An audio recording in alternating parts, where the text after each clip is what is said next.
Welcome, people. Welcome. It's your man Eddie Ed. You're watching Conscious Thinking, a channel where we're going to be diving into some very unpopular content, breaking it down and having a biblical perspective on it. So, man, stay tuned. Let's get right into it.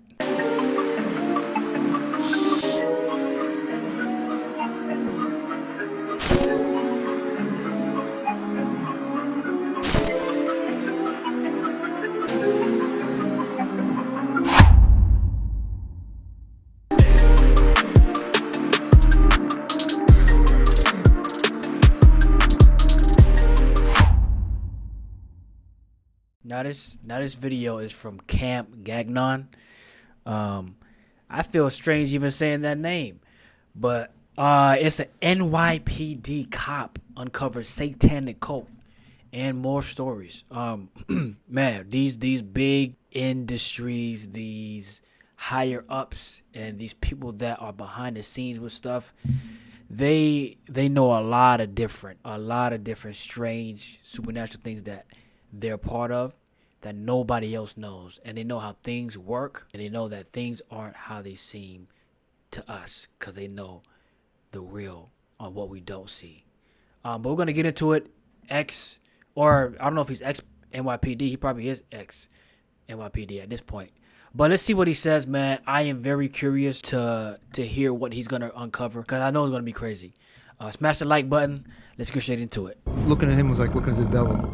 This is Mike Codella. He's a former NYPD detective who has some of the most unbelievable stories I've ever heard in my life, but they are absolutely true. Today, he's gonna tell us about the time he uncovered a satanic cult operating in New York City. It was a satanic cult. They were influenced. Wait, is this dude from Flagrant 2?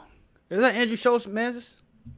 People. One of the guys was related to one of the DAs. There were doctors involved, and they were people with substantial means. How he saved lives during September 11th. The first tower that went down, I was in that building. I went to the hospital, they cleaned me up, and then I went back to the building an hour or two later. After the building collapsed, you went back? We had to start digging people out. What it was like surviving gang violence as an undercover cop. There was a hit on you. $50,000 from him. $50K to get his head capped.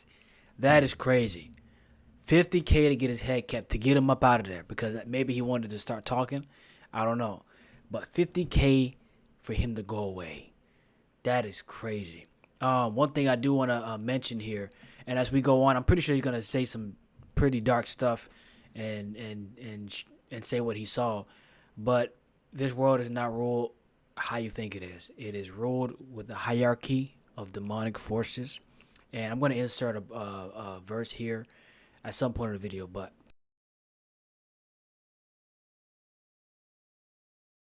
it's a hierarchy.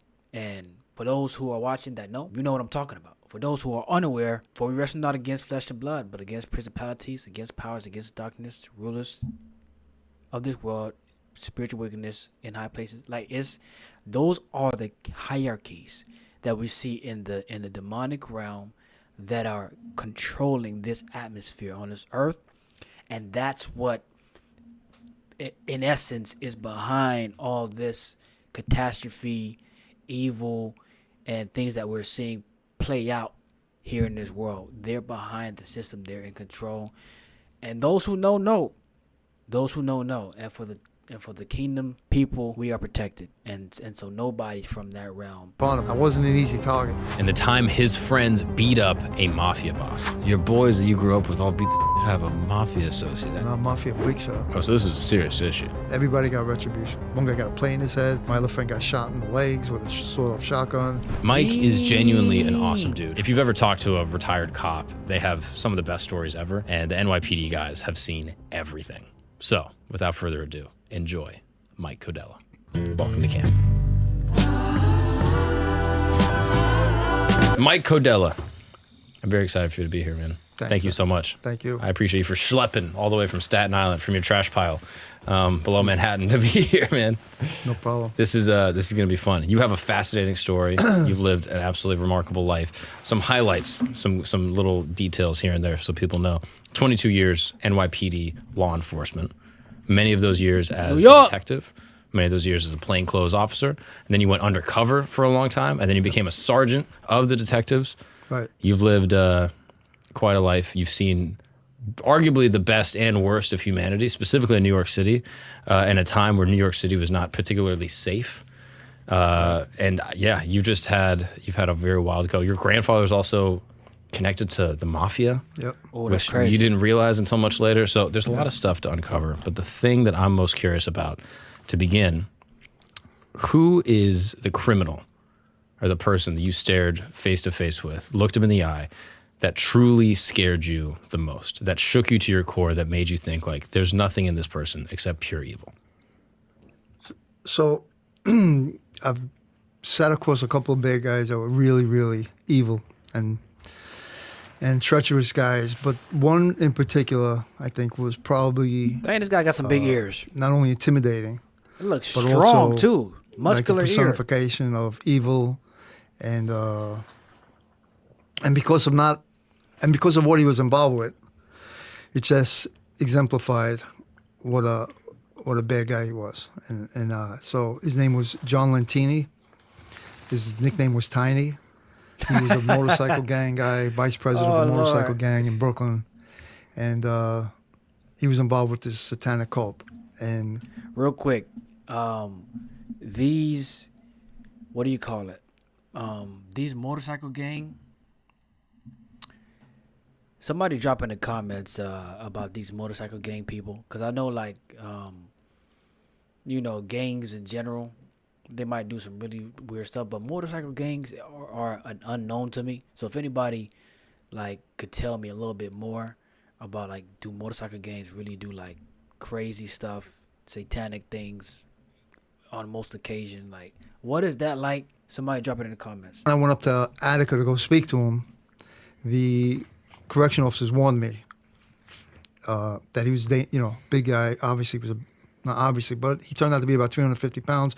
But the correction officers warned me that he was a dangerous guy in the facility, and they actually didn't even want me to go see him without them being with me in the room, which is unusual because when you interview a guy, he's not going to be so forthcoming in front of COs.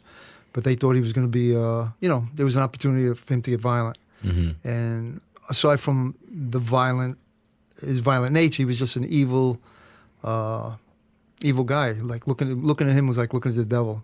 Really? Seriously, yeah. And what was your first contact with him? How did his story sort of unfold in your life? Yeah, so he was in Attica. Which is a prison. Yeah, Attica State Prison. And he was doing time for sodomizing his infant daughter. Him and his wife at the time. Like the most evil thing you could imagine Unbelievable. another human being doing. Yeah, and the wife had taken pictures. And before I went up to see him, I got to look at his case folder and look at the pictures. So this is the kind of guy I'm dealing with. Dang, man. Just off of that alone, man. Wow. And you definitely have to have a dang. That you definitely have to be a beast of a devil. Like, you have to be sick to do all of that, man.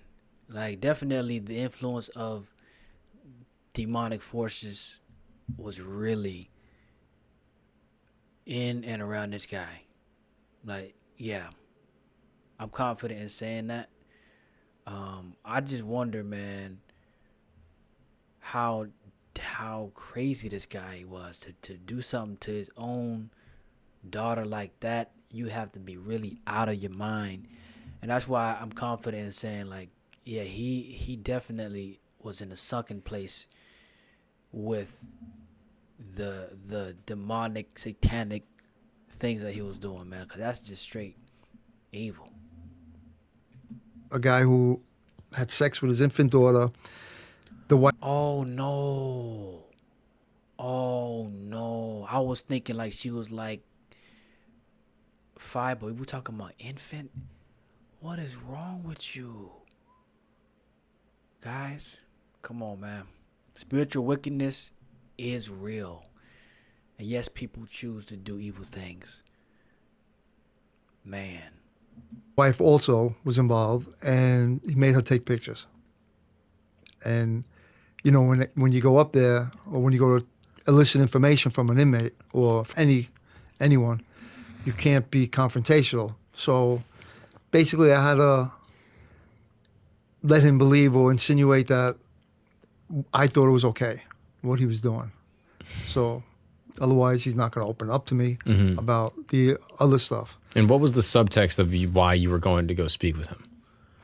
Yeah. So what happened was, he called up my office and he said he had information on this infamous missing person case from New York City. And the missing person case was a kid named Eton Pates, who was 7 years old at the time, walking to school. And the mother, it was the first time supposedly the kid had ever walked to the bus stop by himself. And the mother was watching him. This was down in Soho area of Manhattan. The mother was watching from her second floor window as the kid was walking to school. And she had other children in the house. And at some point, one of the other kids diverted her attention and she turned from the window. Only for a couple of seconds, according to all accounts. When she turned back, the son, Eton, was gone. She assumed that he got on the bus and went to school. But it turned out that he never made it to school. The teachers just thought he had stayed home, but obviously he didn't. When he failed to come home from school that day, she realized that he was missing. So for that 15 seconds that she turned her head from the window, her kid was abducted. That is brutal. Yeah, and that was a famous case. Like, that case was probably one of the most famous, not only missing person cases, but one of the most investigated cases ever in New York City. Yeah, I mean, in the middle of the day in New York City, to have a child go missing at any time in history is pretty, shocking. Yeah. It's gonna rile the neighborhood up, and people are gonna be wanting answers. Yeah, that kid Eton Pates, he actually became the first kid on the milk, missing kids on milk containers. Oh wow. Yeah. And did they ever recover his body? Did they ever find him? No, they never recovered his body. But what happened was, so I'll backtrack to this guy, Tiny. So he calls up and he said he had information on Eton Pates. And how long has that case been cold for by the time he calls you? Well, he called probably in like 96, 97. And Eton was missing from 1979. May 25th, 1979. It's almost 20 years, or more than 20 years. Right. Wow. And it was cold for many, obviously all those years. So you get a call. It's this sicko saying, "Hey, I've heard about this guy, Eton Pates. I know some information. Maybe you could help. I could help you out. Why don't you come down here?" Right, because he was looking to get paroled. And if he gives us some information about this case, then he could get a little favorable sentence kind of thing? Yeah, he was hoping to get out if he gave us information. And so I got his case folder, we looked it up, looked it over. And again, we saw those pictures and we saw what he had done and who he was involved with criminally. And he had a bunch of arrests. Other than that, like many criminals, he had a long rap sheet. So when we go to interview him and I'm sitting in front of him, he comes. I've only seen pictures of him, but when he walks in, he was really, like I said, intimidating. He was like 350 pounds. Dang. He was Overweight really as strange well? looking. And in other words, he was a mixture of different nationalities, and you couldn't even figure. Like, if you look at him, you wouldn't know what nationality he was. And his eyes had this strange. His eyes were a strange color, like almost like a greenish gray, and just like a weird guy, like a guy you wouldn't forget. His face you wouldn't forget. Wow. And of course, he was a big guy. He was probably like 6'5", 350. That's And what does the room look crazy. like that you're sitting in? A small room, maybe, I don't know, 10 by 10 with a plastic table and plastic chair. Just bright white lights. Yeah, no lights, just a regular ceiling iridescent light. And you're sitting there in the chair waiting for him to come inside. Yeah. And when you're That's sitting there, what are crazy. you thinking? What's going through your head? How do you feel? I'm trying to figure out if what he said on the phone, we verified some stuff already. So I know he's got some information. He may look to embellish, but the fact that he, what I always say was, one of the things that made me think that he was going to give me information, that he was on the level, was when he gave me Eton's name, he screwed up the name. He incorrectly said Eton's name. both first and last name. And I thought to myself, if this guy was lying to me just to get me up there, he'd make sure he'd have the name correct. Right. Right? I mean, otherwise I would say this guy don't know what he's talking about. He can't even say the kid's name, right? So the fact that he screwed up the name, butchered the name, gave me some indication that maybe this guy's on the level. And like I said he knew what happened to the kid. And he later on told me how he thinks the kid was actually abducted, but on the phone, he said, I can't tell you about the exact abduction. He said, but I could tell you what I saw happen to the kid later on. That's crazy. So that, again, kind of perked my interest because he didn't say that I know he got taken here and this. And, you know, he kind of, so what he said on the phone kind of made me believe he had some information for me. So now you're sitting in this room, white lights, there's cops around you, like other COs that are in the room. No, right? they didn't come in. I had one detective with me. So it's you and one other detective. Yeah. And you're standing there. Yeah. Or you're sitting down in the chair, Sitting on and then all of a the sudden you place. hear the door open, Yeah. and you see Tiny walk in. Right. And what does he look like? Tiny's not tiny. What is he dressed He's like? he's in the inmate clothes, khakis, I guess, like a greenish outfit. He was sloppy dressed, sloppy face appearance, and just big and nasty, like a big tough ugly biker. Oh my goodness! Wow. So he sits down across from you. Right. And then what do you guys discuss? So basically, I told him I knew what he did, and which was the sodomy on his kid. I said, and everybody makes That is mistakes. terrible. And, like I tried to make believe it was not a big deal. That's a have huge to kind deal. of win this guy over. Is that difficult for you to do? Yeah, man, that's difficult. You But- see, That's really you have children yourself. Did you have kids at the time? No. So No. Oh, excuse me, I did. I had one kid at the time. Yeah. a baby, presumably. Yeah, a baby. He was a baby, yeah. So you yourself have an infant. Yeah, And then you see the pictures of what this guy did to his own child. right. Are you angry when you look at this guy? Like, Yeah, you put that on the side, though, because, again, if he gets an indication that I'm just joking around with him and I'm just trying to elicit information, he's going to close up. So, I try to win him over and tell him, hey, we all make mistakes, whatever, things like that happen. And Wow. stuff, sometimes you can't control yourself. And he fell right into, he believed it. He's like, yeah, happens, and okay. And then we went on to go into his story. did he talk about any of his crimes that he had committed that he was in there for? Like when you were talking about it, and, obviously he said, yeah, it happens, whatever. But did he go into Detail? any other detail or like talk about it at all? Was He there any did. other? He wasn't too shy about it. Is that bizarre to you that he would talk about such a vile crime, like with this virtually a stranger? Is it bizarre? I guess it's bizarre to me, but if you put yourself, when you take yourself out of your own mental state and you put yourself in his mental state, it's not the most crazy thing in the world. Like I think he felt like he was talking to a guy like himself, similar to himself. Like a guy who was on the edge and not a legit guy, not a good guy. Was he remorseful in any way? No. You kidding? No, not at all. Crazy. Wow. So you guy's get crazy. this sense from him, and I mean, without being too graphic, I guess, maybe we can edit it out if it's too wild. But did he say anything to you about his crimes that he committed that, like, you remember any of the words that he said? No, I don't remember the words. I mean, basically, he admitted what he did. It's all on record, so he knows. I mean, I told him I saw what you did. I've gone through your case, and he was fine with it.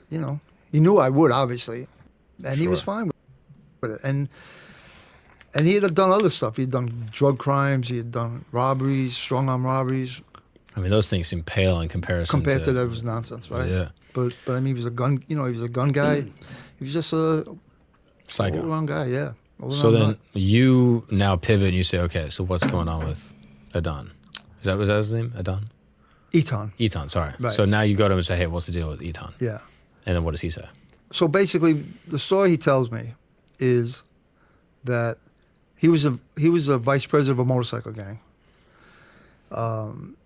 And it was a 1% motorcycle gang. And I forgot who they were attached to, the Mongols, the Hells Angels, but they were like attached to one of these major gangs. And Take notes, I'm not gonna repeat myself. You might just. somehow they got the contract, for lack of a better term, to secure these houses up in Yonkers and Westchester, these mansions. And in the mansions what was going on in the mansions was these satanic parties, satanic sex parties, drugs were involved, and Tiny and his motorcycle gang were there to secure the perimeter in case any cops were called and attempted to get into the party and break it up or lock people up, or any other people were just going to try to crash the party. So they're doing private security for a satanic cult Right. in a mansion in, New York City. Yeah, Yonkers or Westchester, both of them. I mean, it sounds pretty unbelievable. Like, when he told you this, were you like, yeah? Like, what was your feeling when he's saying this to you? Yeah, I mean, to be honest, I didn't find it that unusual. It's just not something that was out of the realm of what I think could be going on. Because he had given me a lot of information regarding, like, he was very specific. And although I had never really dealt with any kind of satanic stuff, but doing narcotics for a lot of years and drugs and dealing with different nationalities, you run into these nationalities that do this blessings on the drug carrier, so they think they become invisible and they worship these entities to protect them. Like, we'd bust in a house and you see like this altar, and it'd be all of these spiritual things on it, and that's something, I don't know who these spirits are that they're praying to, but kind of cultish and kind of on the level of satanic stuff. So you've seen ritual rooms before, Right. When it comes to other things in your job, drugs and stuff. But Right. So when he tells you, oh yeah, we were doing security at this mansion for a satanic cult, and then how does this tie in with the greater part of the story? Right. So at some point he becomes friendly with the people that are paying him to secure the premise. Him and the president of the club. And he gets to not only the run of the outside of the place where they're securing, but he gets to go in and out of the building, out of the houses, because they know him now. In fact, he becomes so friendly with them that he takes up with that cult, and he becomes religious, or whatever term you want to use. He becomes enamored with what's going on there. And like I said, what's going on there is not only the satanic rituals or prayers or music, and it's sex and drugs, and that's what was the allure for him, the drugs and the sex, right? Mm-hmm. And because of his persona of being a big, strong, tough guy, and a protector, I guess people involved with the cult were attracted to him too.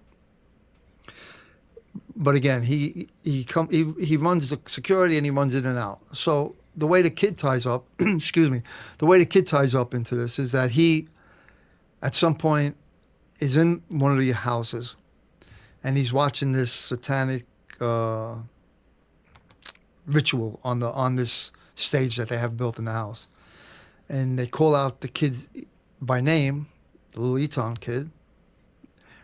Now, they call him out, and at the time he didn't realize who the kid was, although he recognized the name, but he didn't know who it was. They call this little boy out. They do some kind of measuring with some kind of rope that they use for the ritual, and they're going to sacrifice him. They put him on an altar. He doesn't see the actual sacrifice, supposedly. He knows what's going to happen, but he didn't want to see it, according to him, and he leaves. Now, just pausing it right there real quick. Like, speaking on this satanic ritual, for those of you that say, well, this stuff is not real and, it don't really happen, whatever, and because there's people out there that still want to deny the spiritual world. They don't think with their minds. They don't make the connection. Nah, if they're doing this for a purpose, who is it for? What is it gonna do? They don't ask no questions because they don't want to think about it. It's scary, or maybe they just don't want to believe it because of some reason that might not even make sense. Guys, this stuff is being sacrificed to demonic entities and powers for power, for control, for whatever they want to do it for. And this is happening. The NYPD guy is telling you what Tiny was telling him. And I know there's a lot of different, investigators that seen some really gross and scary stuff that probably haunts them to this day. And if you're a cop watching, and you don't mind dropping in the comments what you saw, go ahead and do it. But we gotta think, because it first starts with you realizing that this stuff is real. Then after that, you gotta pick sides. Are you gonna be on the dark side, or are you gonna be on the Lord's side? I'm on the Lord's side, by the way, guys. But people have to first realize this is real. People don't do sacrifices for funsies. Ouija board stuff, like, this is not done just because. This is done for a reason, and there's stuff that happens. So let's continue the video. Which again is right up the alley of, to me, ranks some truth, because a lot of bad guys, when they give a confession, they'll put themselves right up to the scene of the crime, but take themselves away from the actual crime. So had he said, like, yeah, I was there, I saw the whole thing, he might not be thinking, like, oh, I could be implicated in this, and that might ring as it might be a false confession, I guess. Yeah, I mean, I think he saw the whole thing, but I think Right. in his head, he's figuring, let me just say I saw up to that point. But that makes it almost more true to you. That's made it almost more true to me. That he says, I left, I didn't see that part. It's like, Right. oh, you really saw some shit. Why else would you be protecting yourself? Right. Wow. And so he says that he leaves this satanic, ritual. There's no way he left it. He Right. definitely, I mean, if this guy's going to, I mean, if he's doing that to his little kid, he doesn't care yeah, about who gives a other shit? kids. Yeah, there's no way. No. So he basically sees this missing child get ritually sacrificed in a mansion for a satanic cult. Right. And then he tells you this and says, so Mike, that's what happened. Right. What do you do with that information? All right. He was very hard to, what happened is I wanted to verify, obviously, what happened. So he gives me names. All the people that he gives me are dead. Convenient. Yeah, convenient. And he said, a lot of the things he said then, he was a bright guy, because he said stuff back then that I had never heard of, up until recently.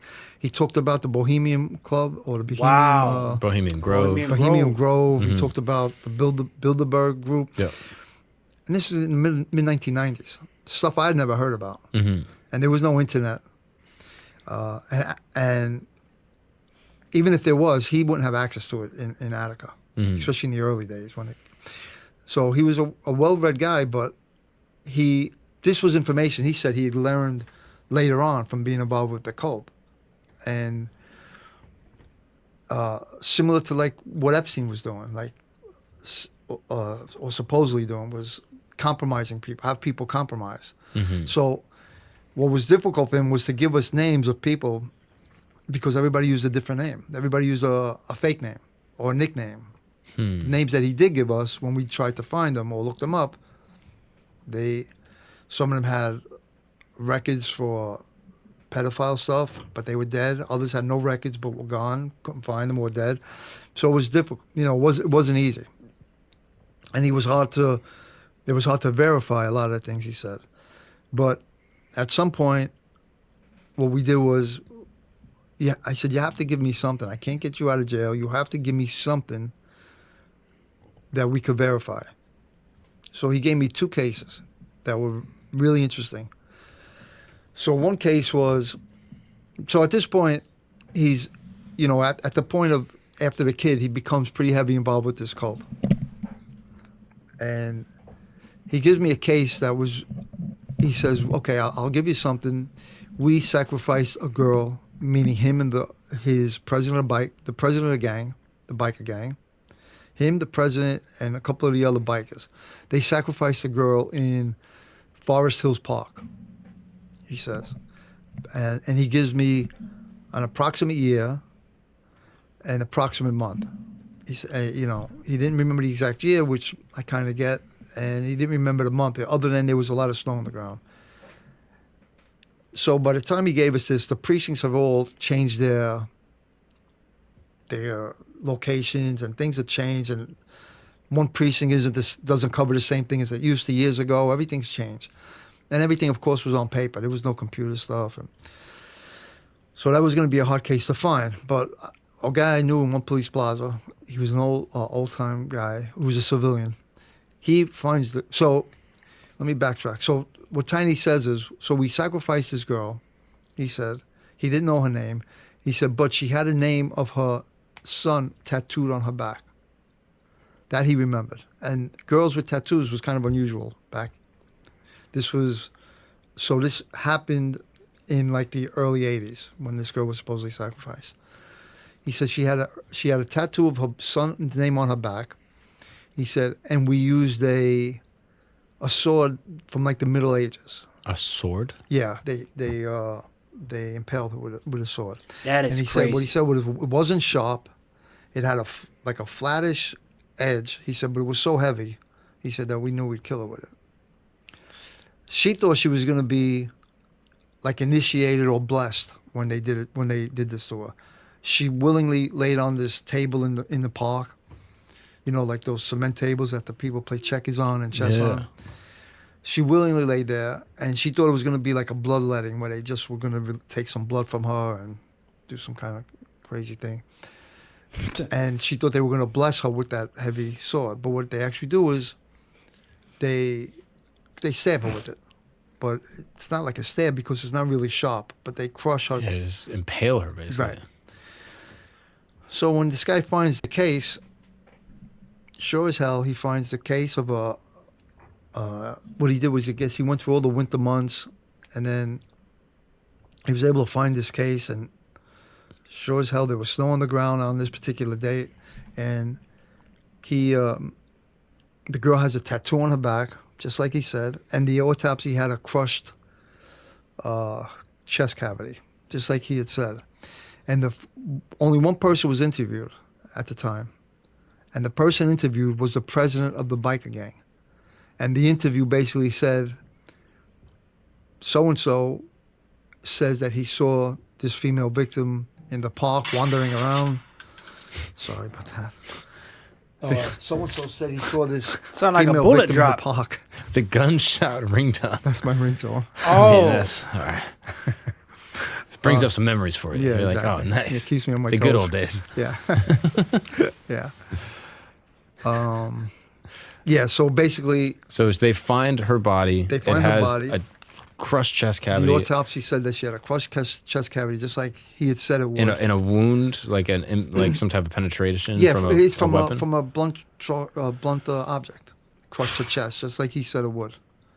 So that panned out exactly to what he said. And they right? talked to the president of a biker gang. Yeah, the only witness, not witness to the homicide, but a witness to seeing her around the area, was the president of the biker gang. And what did he say? In the report, he just said that he had seen her in the neighborhood, not that he'd killed her or any, obviously. So there was never an arrest made on it. That's wild. And so this guy that you talked to, Tiny, said that was me. That was them, him and the president and his other biker guys. What? Right. And so you verified that he did So that. we verified that case existed. Did you ever ask him why did you sacrifice this woman? Yeah, I'm sure I did, but I mean, it was all, everything went back to the Satanic. Like he was bought, like heart and soul in that Satanic crap. And did he ever say like what he got from this, like what they did for him? Like obviously he's giving them like drugs. He's obviously a pedophile, so I'm sure he's getting access. Well, that was a big deal. That was, like according to him, everybody. I don't know about everybody, but a good percentage of the people were involved with not just sex, but illegal sex and bad stuff. Wow. Like with children, non-consensual stuff. Right. Wow. Right. And he's doing this, I guess he gets involved in this thing. He's a psycho, is wanting to use the group to get access to this illegal sexual activity. That's you what know, that was a majority of pedophilia, them. assault, things like that. And so he's basically willing to do anything that the group asks him to do. Well, at some point he becomes enamored with the devil, aside from the other crap. So he's truly bought into Yeah, that's what I meant by he's bought and sold into this devil stuff. to the actual dogma, I guess, or like the literature of Satanism. Right. And he knew his, he was, like I said, he was very schooled. And so about that kind of stuff. so do you think that he believed that if he sacrificed this woman in the park, that he would be doing something for the devil, or that he was doing a Right. service for them? Exactly. Wow. Yeah. You see? I mean, that's Right there, like, he did it for a reason. Like, people do these type of evil things for a reason. It's not just for, oh, let me just do it because I'm evil. Nah, it might start off like that, but those spirits which are in control, which domain they control in that space of doing wickedness, they're gonna try to get you in. Oh yeah, you want more power? Oh yeah, you want to be a part of our crew? You're doing well. We can give you power. They will present you with so many things in offering that they'll give you for you to continue and stay and be controlled doing what you're doing. And so these sacrifices that we're hearing about, they're for more than just what the eye sees, Therefore, and things are happening in the world of which we can't see with our naked eye, which is hidden. But for those who know, they'll tell you, oh, it's very real. It's very real. Once again, people don't like hearing this because it's scary, because we don't like to, we don't. It's supernatural. It's not something normal. If we were to see demons and those beings just walk around daily, it will become normal. But this is not something just seen just like that. This is hidden. This is hidden. This is nowhere. You can't find this on YouTube. You cannot find this on YouTube, and it is a scary thing. But like I said, for those who are in Christ, listen, keep the faith, stand strong, because we're with the Lord Almighty, and these things, they have no power over us, But people that are in it are trapped. Currently, they can be untrapped. You gotta turn to Jesus though to be untrapped. You just can't walk away. They're gonna take you out. You have no protection whatsoever.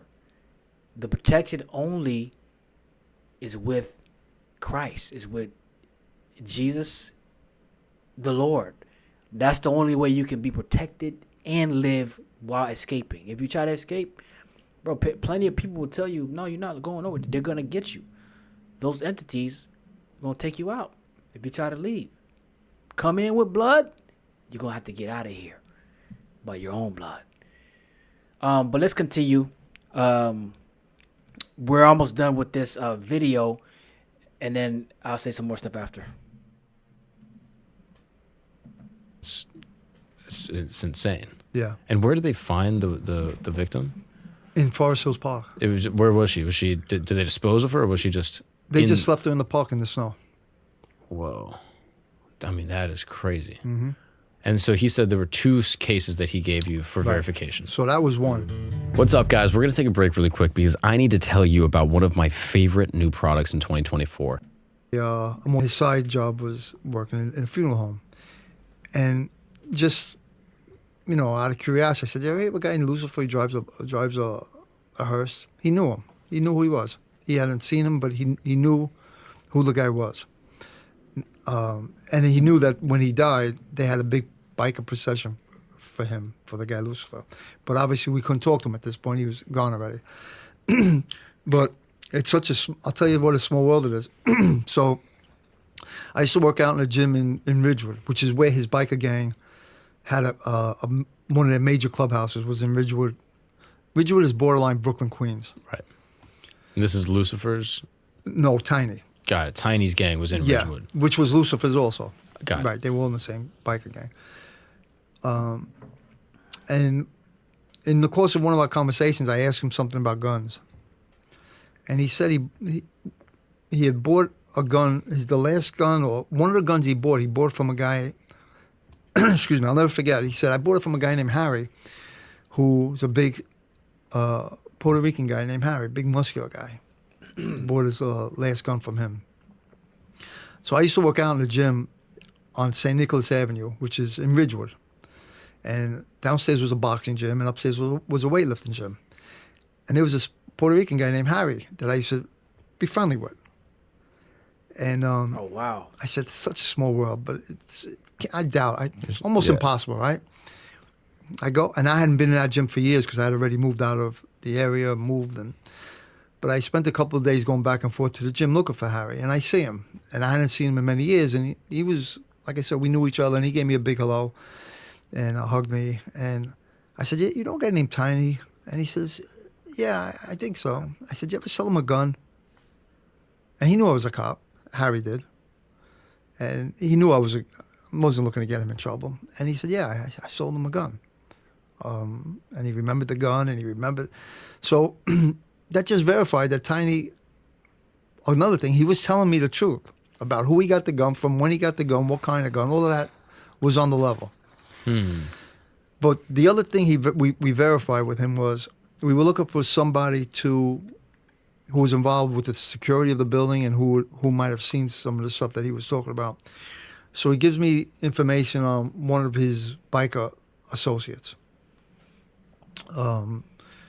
This guy was a black guy, and he was doing time already I think he was doing time for a shooting or possession of weapons. He was a bad guy too, really bad dude. So he was in jail already. So that guy had he had no reason to give us any information. Mm-hmm. And I told Tiny that. I said, well, this guy's going to tell us to go F off if we go to talk to him, right? And he said, no. I'll tell you what you can use as leverage. So basically, before that guy went to jail, he was playing basketball in a park in Brooklyn. Just like a pickup game. And he got in a dispute with one of the guys he was playing the game with. Now, this is a park full of people. He went to his car, pulled out his gun, came back and shot the guy in front of everybody. Dang. Put the gun back in his car and drove away.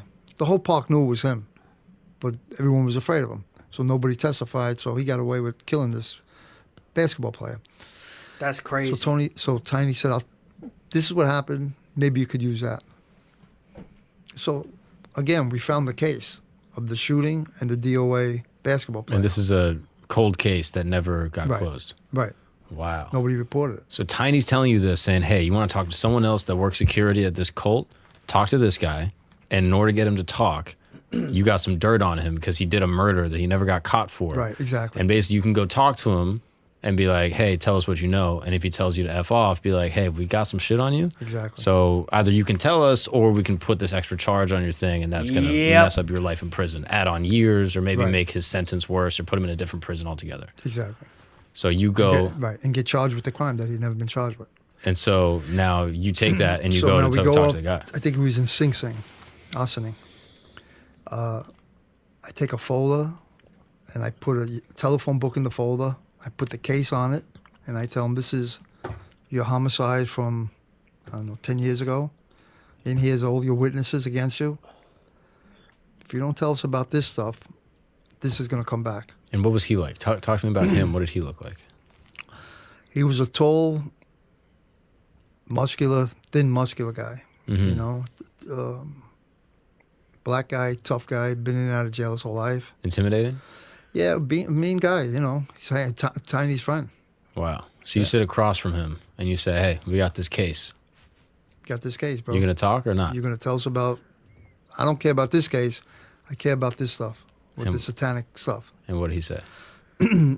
Well, eventually what he said was, I'll write you a statement, which is what I wanted. And what does that mean exactly? Well, I gave him a pad and pencil. I said, write a statement about not only the homicide, right, the book that we have all this stuff on, and I'll get rid of that, and tell me what you know about the satanic stuff. And so if he writes a statement about the shooting in the park, you're able to just get rid of it? No. If he would have... What we tried to do was arrest him for it.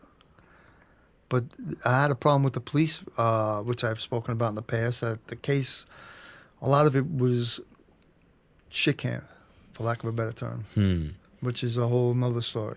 So he writes down the statement. He writes down a statement about that shooting. And then does he write a statement about the satanic stuff as well? I don't remember if we had him write that or he just told us what he knew. And what did he tell you? Basically what Tiny told us. Not about the kid. He wasn't involved with that. He didn't see that. But he told us it was a satanic cult operating in Westchester. How involved with the satanic stuff, he wasn't as involved with as Tiny was.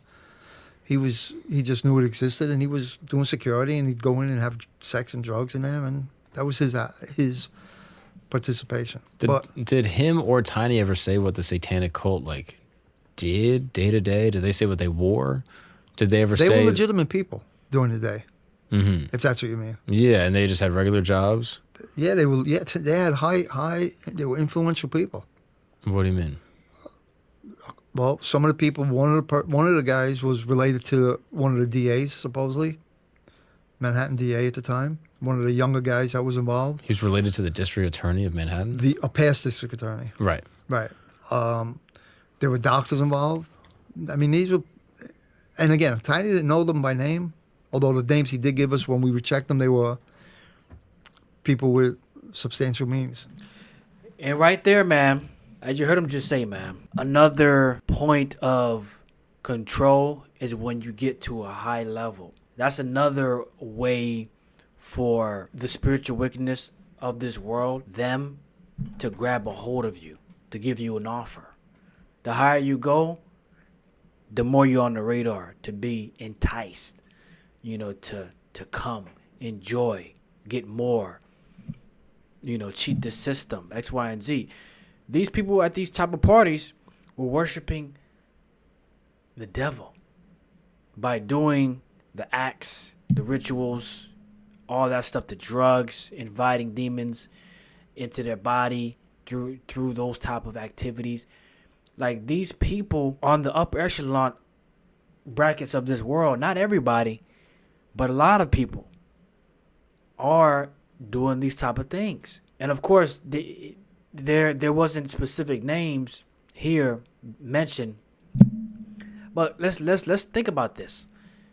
Conscious thinking, man. If people of high status are in this, how many people does that equal? And who? I'm gonna leave right there because people know where I'm going with this. Like, this is not new information. They were legitimate people. So these are wealthy, elite people in New York City. This is not like a little Joe Schmo pedophile living under this bridge. This is these are elite, powerful people in New York. Like, they would have no connection to Tiny, other than him being a bouncer, basically. Right. Wow. Yeah. So now you get this information from Tiny. You're able to go get this other bouncer that he knows, this other security guy to talk. You're able to verify Tiny's story. I chose St. George's University School of Medicine because at the time that I wanted to go into medicine. And basically you're able to say, okay, both these stories or the story's factual. There was a satanic cult that's operating in Westchester. Do you go back to Tiny and ask if it's still operating? Like, what do you do now with that information? Well, now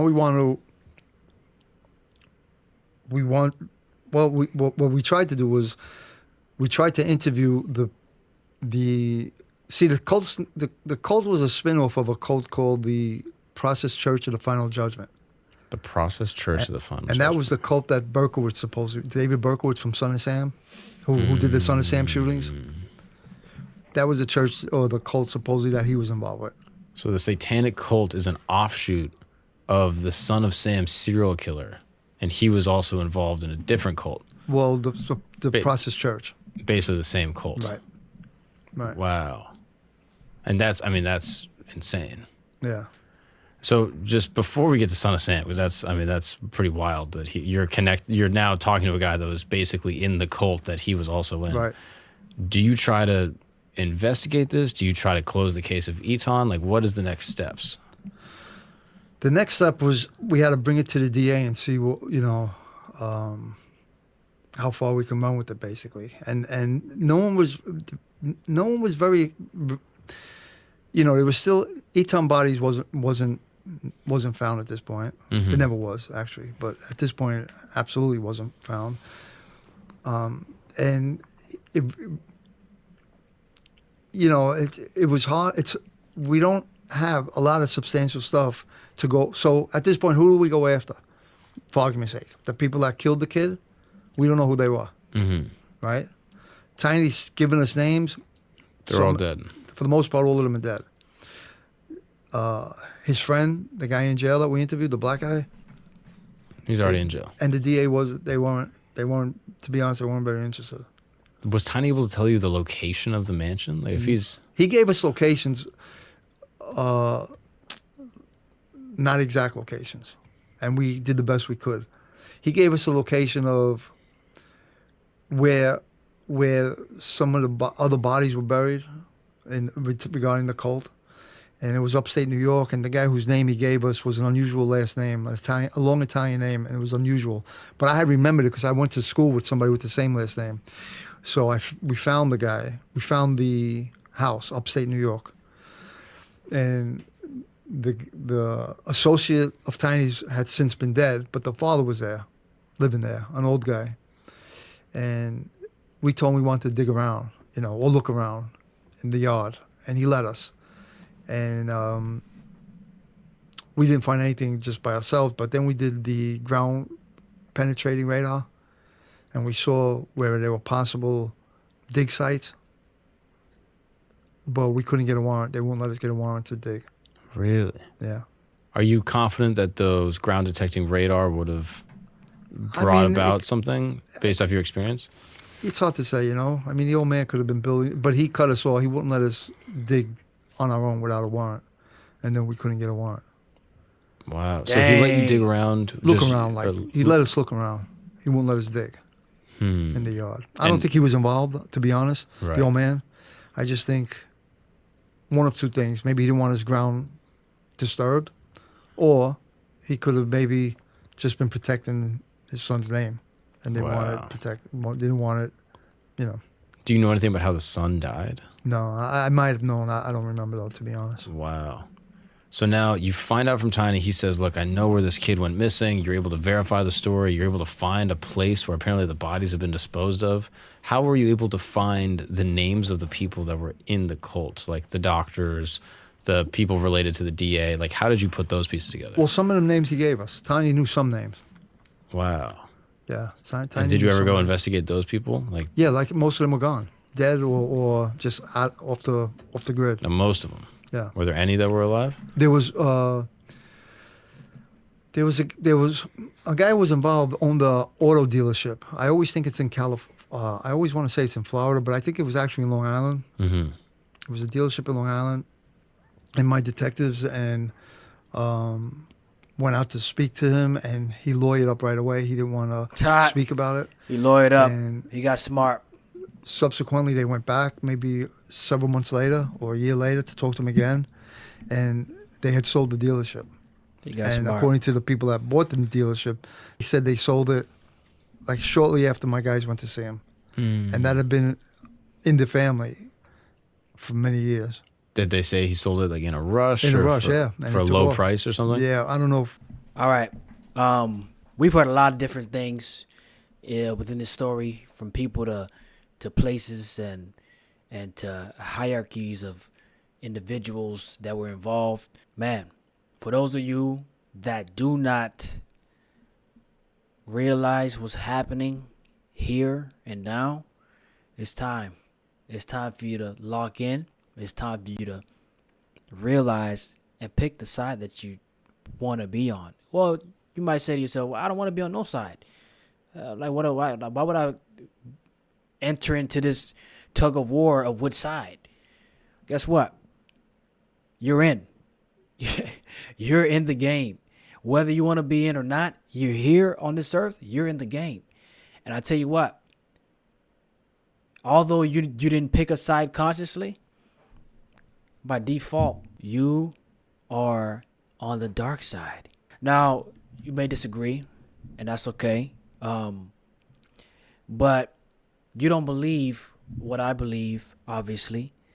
And it's not that I'm trying to make you believe what I believe, but the reality is that these things exist, And if they exist, that means they're real. And if they're real, how do they operate? And if they have an operation, what does that look like? All these questions come into your head or that follow up with one after another. Like, if this is it, then what is this? Like, consciously think about your life right now. And I'm telling you, man, when you realize the grounds that you're on, it's going to shake you.